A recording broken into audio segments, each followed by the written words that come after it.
Amiri Baraka, pronounced Amiri Baraka. He was born Leroy Jones in 1934.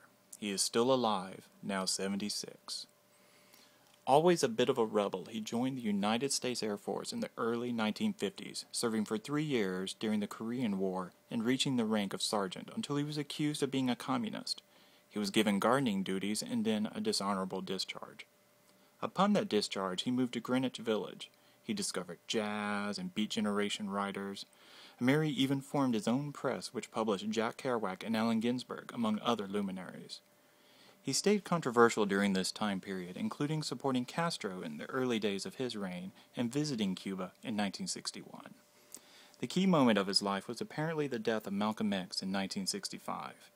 He abandoned his wife, his children, his nearly all-white Beat Generation friends, and moved to Harlem. His politics became more radical, including becoming increasingly critical of pacifist attempts to integrate. He changed his name in 1967 to Amiri Baraka and soon remarried. He carried a gun for which he was arrested. He rioted, resisted arrest, and was arrested again. Then in the 70s he became a Marxist and, as he put it, a supporter of Third World liberation. It is now that his writing took on extreme overtones, including passages that are virulently anti-white and anti-Semitic. In his later years he has suggested that he was merely anti-Zionist rather than anti-Semitic, although after 9/11 he wrote a poem that suggested that Israel had participated in the attack. This cost him his position as Poet Laureate of New Jersey. I'm now going to read 2 of Amiri Baraka's poems. The first, In Memory of Radio, was written before the death of Malcolm X, and the second, Political Poem, was written afterwards. Notice the variation in subject material and tone. In Memory of Radio. Who has ever stopped to think of the divinity of Lamont Cranston? Only Jack Kerouac that I know of, and me. The rest of you probably had on WCBS and Kate Smith, or something equally unattractive. What can I say? It is better to have loved and lost than to put linoleum in your living rooms? Am I a sage or something? Mandrake's hypnotic gesture of the week? Remember, I do not have the healing powers of Oral Roberts. I cannot, like F.J. Sheen, tell you how to get saved and rich. I cannot even order you to the gas chamber satori like Hitler or Goody Knight. And love is an evil word. Turn it backwards, see? See what I mean? An evil word. And besides, who understands it?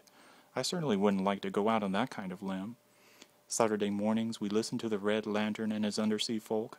At 11, let's pretend, and we did, and I, the poet, still do, thank God. What was it he used to say after the transformation when he was safe and invisible and the unbelievers couldn't throw stones? Ha ha ha. Who knows what evil lurks in the hearts of men? The shadow knows. Oh yes he does, oh yes he does. An evil word it is, this love. That was In Memory of Radio by Amiri Baraka. Now, Political Poem.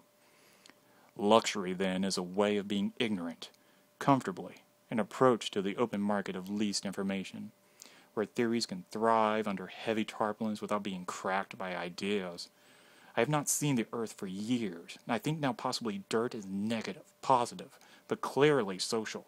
I cannot plant a seed, cannot recognize the root with clearer dent than indifference.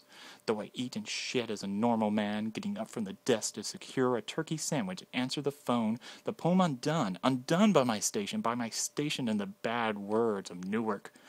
Raised up to the breach we seek to fill for this crumbling century, the darkness of love, in whose sweating memory all error is forced.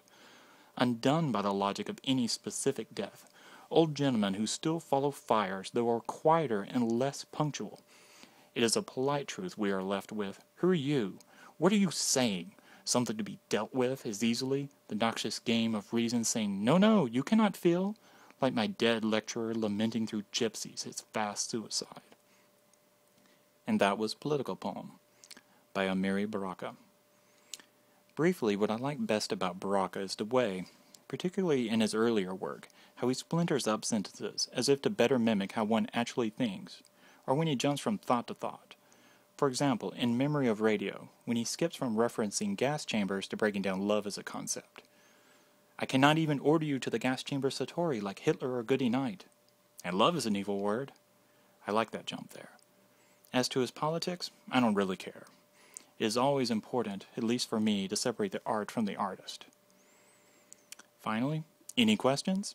No? Good. Moving on. Thank you, and the end.